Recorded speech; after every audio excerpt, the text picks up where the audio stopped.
Hello there, Alaskans, wherever you are. Welcome to the Must Read Alaska Show, coming to you from somewhere in Alaska. This is the place where we talk about, you guessed it, Alaska, where we keep the mainstream media on their toes and where we are standing up for what's right in a world run by leftists.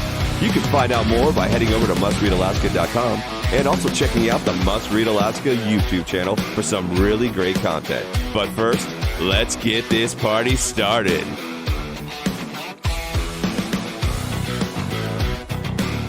In Alaska, this is Levesque, and you're listening to the Midweek Edition of the Must Read Alaska podcast. I want to thank you for joining me, and if you could just take 1 second and give us a 5-star review, that would be very much appreciated.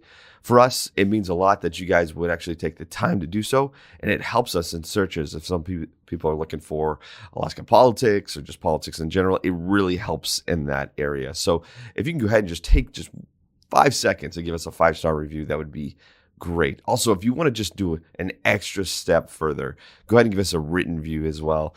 It's great to hear from our listeners. It's also great to see your feedback, and also it's an encouragement as well. It's been great to see you guys encourage us as we continue to provide this content on a weekly basis. So again, if you have some time, we'd love for you to be able to do that as well. So let's get into some of the quick hits today, some of the things that are coming out of both Juneau, Alaska in general, and in D.C. And the first thing I want to touch on is Don Young introduces the Tourism Recovery Act. Now, this is in response to the fact that our tourism economy is going to take another massive hit. And a lot of the reason for that is because Canada is closing its ports. Now, there's a lot of speculation as to why that is. Canada did not have its ports all closed, but when the Keystone Pipeline project was completely decimated and canceled, things changed for Canada, and they started closing ports. And so one would conclude that that was a direct response to the fact that the Biden administration said, we're not going to move forward with the Keystone Pipeline project from our end. It's costing thousands of jobs. Also, the ability for America to be energy independent goes once again down the toilet, along with other things. So what Congressman Don Young is trying to do is help Alaska's tourism, especially the people that make their living off this tourism industry. And there's still hope. There's still a possibility that that some cruises may be happening in the 2021 cruise season, but we don't know. And listen, it's estimated that it takes about 90 days for the industry to put ships back into service that have been either laid up or stored, or however, whatever the technical term is, I'm not quite sure. But in doing so, it's a temporary fix designated to help with those kind of round trip voyages. So, as Don Young says, if cruises can safely proceed, and I believe they can, then we ought to do everything possible to alleviate the stress and anxiety of families whose livelihoods depend on tourists coming to Alaska to experience our great state.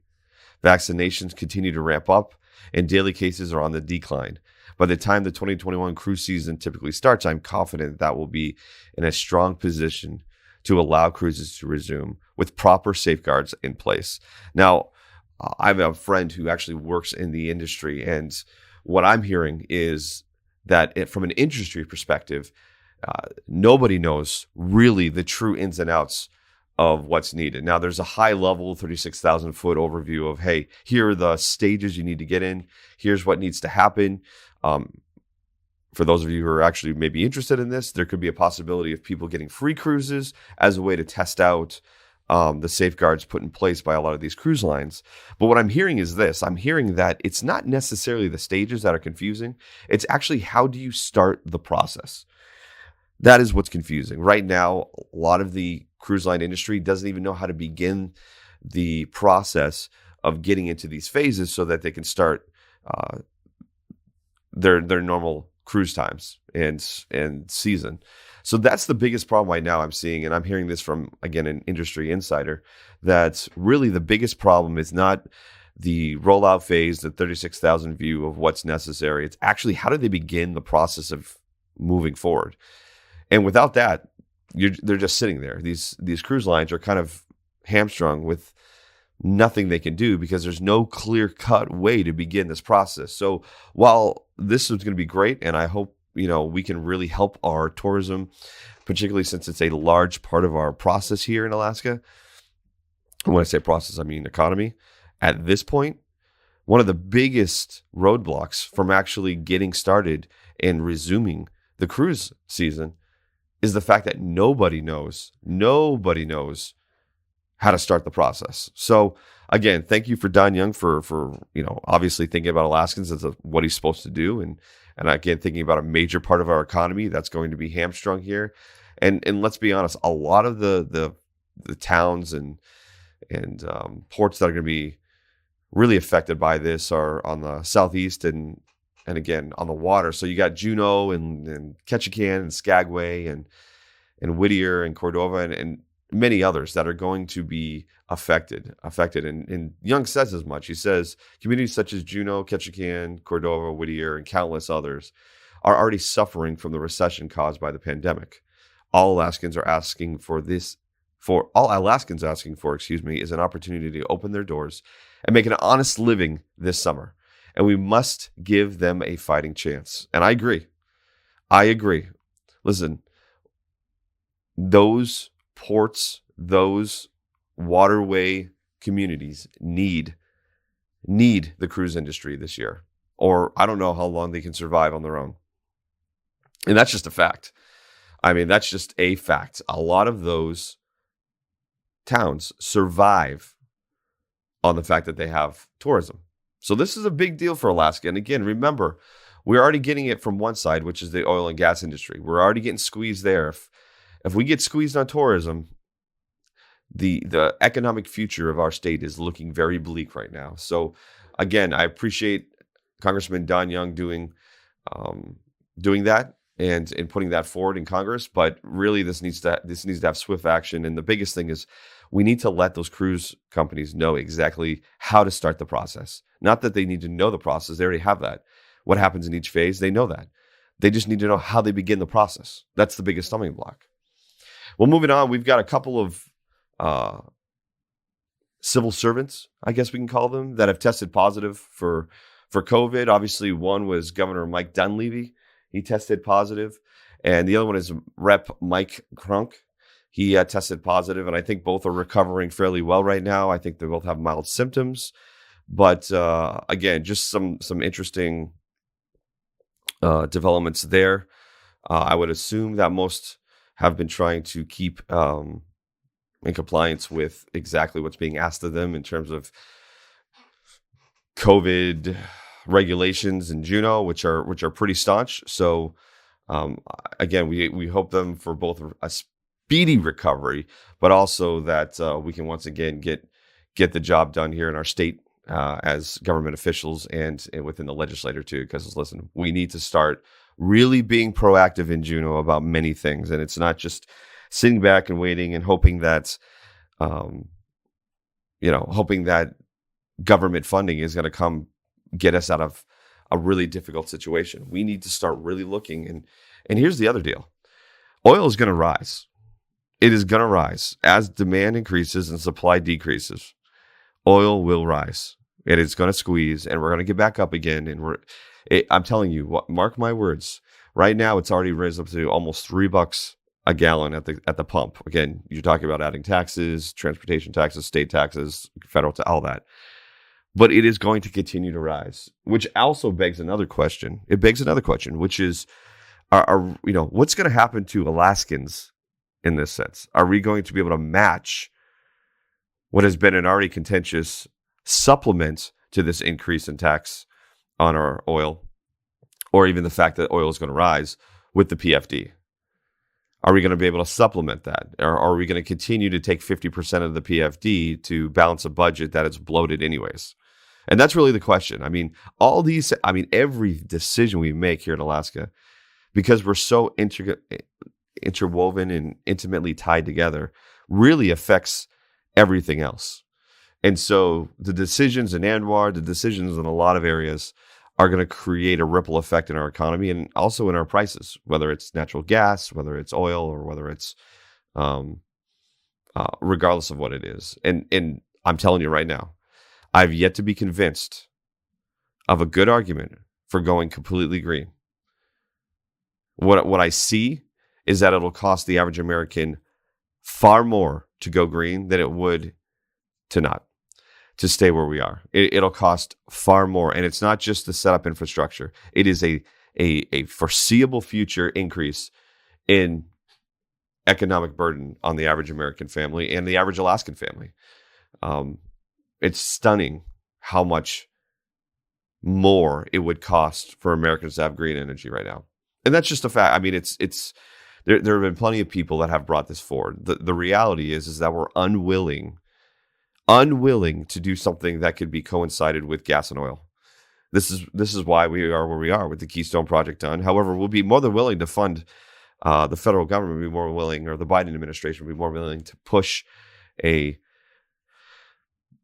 pipeline in, I don't remember if it's Afghanistan or somewhere around that region. We're more than willing to endorse that and push that, but not to provide jobs and economic security in our own country and through Canada. It's simply amazing. So off on a tangent there, but we do hope for speedy recovery for Rep. Mike Crunk and Governor Dunleavy. Another interesting note is the census data, which is supposed to be ready by the April 30th deadline for the state, now won't be ready until September 30th. So if we're counting here, April to May, May to June, June to July, July to August, August to September. So we're talking about 5-month difference. And why does it even matter? Well, it matters because we're in the process of redistricting. And that happens every 10 years. We look at political boundaries, and it's redistricting. And the problem with this is that we're butting up against the 2022 midterm elections. And redistricting is a huge deal. I mean, it is a battle. It is something that happens. Things are fought. Favors are done. I mean, it is crazy. It is crazy what redistricting does. It's a whole nother sub-game to politics. And so now we have this really big issue because we're not getting our actual census data until September 30th, 2021, when midterm elections are right around the corner. Big deal. Big deal. And again, redistricting is a fight on its own. There are so many things, favors pulled, back channeling, all of that. It's politics, but it's a microcosm of politics, and it's intensified and it's concentrated. So that's going to be a bit of an issue. I mean, you're pushing the deadline 5 months, which is crazy. It is crazy, but here we are. And so we've got a couple of things here. The Census Bureau, U.S. Census Bureau noted, we are acutely aware of the difficulties that this delayed delivery of the redistricting data will cause some states, Alaska being one of them. Some states have statutory or even state constitutional deadlines and processes that they will have to address due to this delay. You think? You think? Bad news. Bad news. So I'm concerned about this. I think if you're an Alaskan that votes, particularly as you look at your surrounding communities here in Anchorage, this is where I vote here in Anchorage, and this is a problem. This is going to be a problem. Talk about fighting. This is not going to be pretty because they're going to run up against deadlines. They're going to run up against state statutes and constitutional processes, and it's going to get ugly. So my hope is that they can beat that September 30th deadline. Now, worst case scenario is they blow past that and we're running into 2022, which that's a huge red flag. That's not okay. That is not okay at all. So those are some of the quick hits. Again, just a couple things going on right now, but yeah, there's plenty of things around the state that we can talk about, but just due to time, we're going to go ahead and just move on.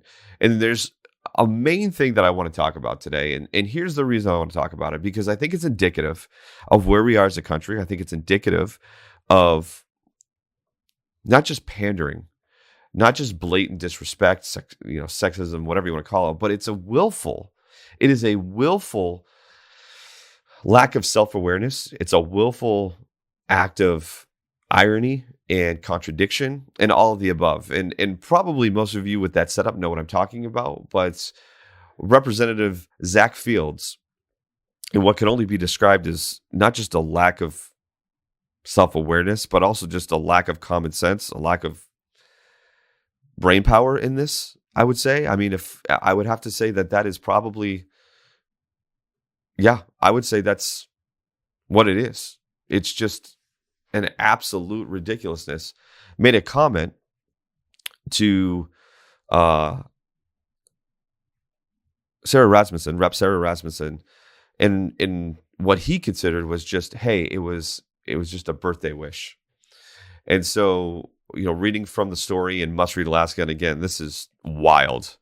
And one of the most awkward moments in this Alaska State House this week, keep in mind, this was in session on the record. Rep Zack Fields of Anchorage said into the record that the short skirt of Rep Sara Rasmussen was causing a traffic hazard in her district. He therefore would be sending her a pair of sweatpants for her birthday, so she wouldn't be causing accidents in the future, he explained.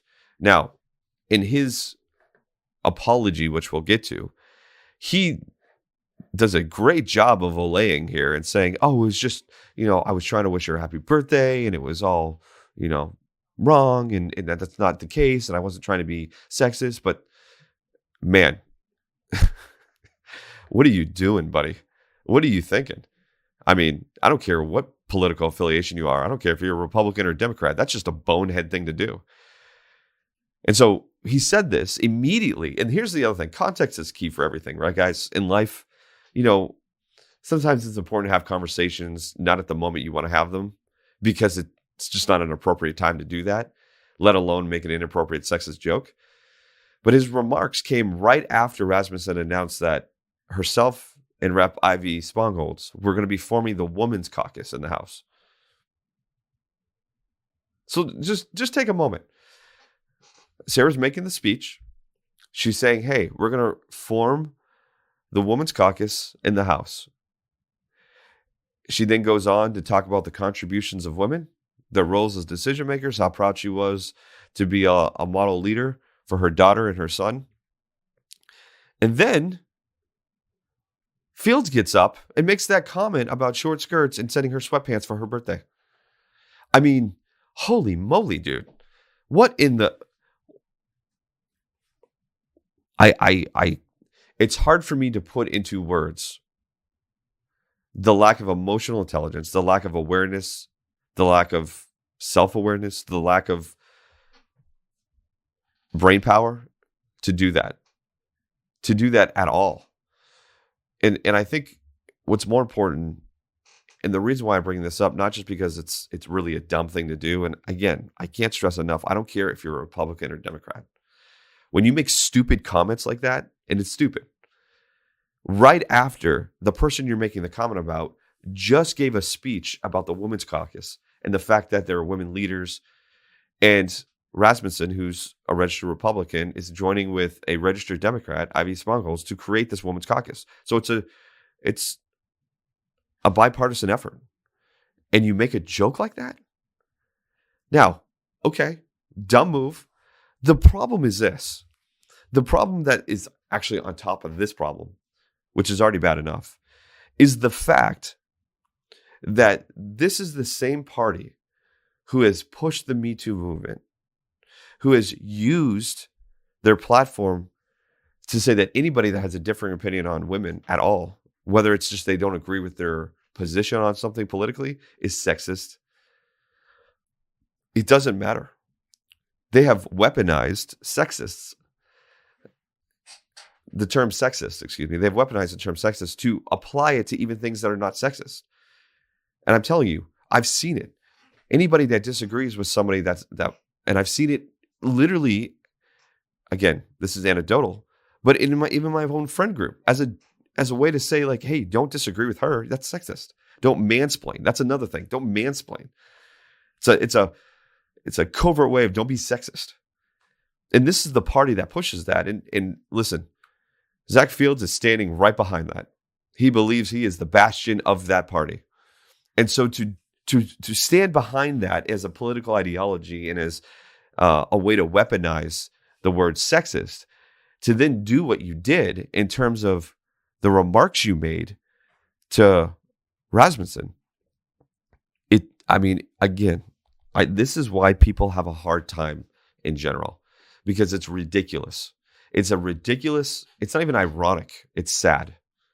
It's sad, and it goes to the actual point is that a lot of Democrats, a lot of left-leaning people use this ivory tower, this righteousness, this pious attitude, right? This virtue signaling, I think, is the buzzword. But when push comes to shove, they are exactly who they're fighting against. And this is a prime example of that with Zack Fields. I mean, this guy has paraded around since I've been here in regards to all of these things that he is now showing himself to be. And sexist is one of them. So Zack Fields issues an apology. So he privately apologizes to Rasmussen, but then issues a Facebook apology. Now, get ready for this dodge and sweep. I'm going to read you the Facebook note he wrote. He writes, "I made a mistake yesterday." Yeah, you think? "And a floor statement wishing Rep. Rasmussen a happy birthday." Stop right there. I made a mistake. Listen, words are everything. And I've been in PR for a long time. That opening statement right there says everything you need to know. I made a mistake. The action in the place in which he made the mistake was wishing Rep. Rasmussen a happy birthday. Do you see what he did there? I want you all to be aware. When you start reading statements from politicians, just be aware. They have really smart people that know how to craft a statement that pushes the blame away from their candidate or their representative or their congressman, their senator, and onto somebody else for their stupidity. And this is a prime example. That first statement right there. And I know you guys out there can see through this, but I just want, for those of you who just like are, oh, he was just trying to wish her happy birthday. No. I made a mistake yesterday in a floor statement on the record wishing Rep. Rasmussen a happy birthday. I apologized yesterday afternoon. He continues, I apologized yesterday afternoon to her and also apologized to my colleagues and Alaskans more broadly. Really? So what did you apologize for? Did you apologize for the statement wishing Sara a happy birthday? Did you apologize for the stupidity that was the comment that came out of your mouth? That's really what I want to know. Now, I'm typically not a guy that's going to try to go after anybody specifically, even with some of the people that I wish would come on, like Forrest Dunbar. I mean, when you do something boneheaded, I will call it out. Both sides. I try to be as fair as possible. I mean, obviously, I have a specific way I think about things. I have a political ideology that I adhere to. But wow, dude, I made, again, the opening statement. I made a mistake in a floor statement wishing Rep. Rasmussen a happy birthday. No, you made a mistake by being so unaware of the ridiculous irony that you were about to do that you decided to make a sexist comment about a short skirt on a colleague, public servant, who just got done saying that they were starting the Women's Caucus with a Democrat on your side of the political spectrum, and you decide to move that route. Well, listen, I think it's hard to move back and bring back some of those things in terms of trying to pull back the comments that you already made. You just can't do that, and nothing's more evident of that than how people responded to the actual apology on Facebook. I mean, listen, I'm by no means, I don't think that long term this is going to have any effect on Zack Fields long term. But I can tell you this, it did not come across well, to the point where he actually updated his statement. And I'm going to read you the update on here. But I can tell you the reason he updated. And again, people are giving him a pass. I'm reading these as I'm talking to you right now. Yeah, I mean, he's still getting lambasted even after this update. But he updates it. And remember, the initial apology was as such. Okay? I made a mistake yesterday in a floor statement wishing Rep. Rasmussen a happy birthday. Deflecting all comments about really what he made. So here's his updated statement. My statement on the House floor were inappropriate and in poor taste. That's a little better, I guess. I called Rasmussen yesterday to apologize, but it has taken me too long to make the same sincere apology publicly. Here we go. I love these. I love these backtracking statements. What it is these. It was a trial balloon to go out there and see if I can get away with just saying the bare minimum and deflecting, and it didn't work. And now I have to actually make an apology, which I don't really care to do because I don't. How do you believe him now? If you were really sincere, you should have done it initially. I say that about anybody. We all do these things. I mean, I've been guilty of it in PR too as a writer. Absolutely. Because you're trying to move on. So listen, I know how the sausage is made, and let me tell you, people are lambasting them. Again, I'm scrolling through this as I'm talking to you. Probably not a great thing. Maybe I'm not a great multitasker, but yeah. So he says it's been too long to make that same sincere apology publicly. I know my comments impacted and harmed not only just Rep. Rasmussen, but many women, and for that, I'm deeply sorry. I'm grateful for Rep. Rasmussen for accepting my apology, but I know I must earn back lost trust, and I'm committed to doing that. I mean, standard boilerplate stuff. Yep, I'm a terrible person. I shouldn't have waited this long. Women deserve better, and all that is true. It just doesn't hold the same water when it's an updated statement. It wasn't your initial push. And I'm sorry, I don't have any time for that. I mean, yet I don't see this anywhere in the ADN. I don't. Maybe I'm wrong. Let me go now. Let me see if I see this on the ADN page. If it's there, it's probably buried. But let's see. Homepage today. I don't go here a lot. Yeah. I'm not seeing anything on the homepage, guys. Wow, that's interesting. I still see Dunleavy test positive for COVID, but I'm not seeing a thing in regard. Oh, hang on. I take that back. James Brooks. Anchorage Democrat apologizes for sexist remark in-house. I won't read you I don't really care anyways. I'm not going to pay money for it. But point is I guess it's there. So I take it back. Listen, if I'm wrong, I'm wrong. I'll take it back. But that's here we are. And again, my point in saying all this is, yeah, it's distasteful, and I think it's disgusting. And furthermore, it when you sit there and you rally against other people, namely, I'm not going to go into it, but there's been recent issues on the Republican side with some of these things that have been used as a gaslighting for many other things politically. And then for you to do it and then to come out initially with some bogus, half-hearted, really blaming the fact that you had to wish her a happy birthday for the mistake as opposed to owning up for what you did. That's brutal, dude. That is brutal. And listen, the people let you hear about it, and then you had to update it, which then at that point makes it look just unsincere, and you're just doing it because you got the backlash. PR 101. Am I right? But, well, guys, that's about it for today. I've talked a lot about this. We got some quick hits. There's a lot of things going on, but as always, you can find us on numerous different platforms: MeWe, Parler, YouTube, Facebook, Twitter, all with the handle Must Read Alaska, all one word. You can also find out all of this content as well on the mustreadalaska.com website. And if you want to support what we're doing and help us continue to put out great content and content for you guys, you can do so by going to mustreadalaska.com. In the top right, there's a donation button there. You can push that donation button. And we appreciate all of our listeners, all of our readers, and all of our supporters. Without you guys, this definitely would not be possible. So that's it for me this week. You guys take care, and I'll talk to you next week.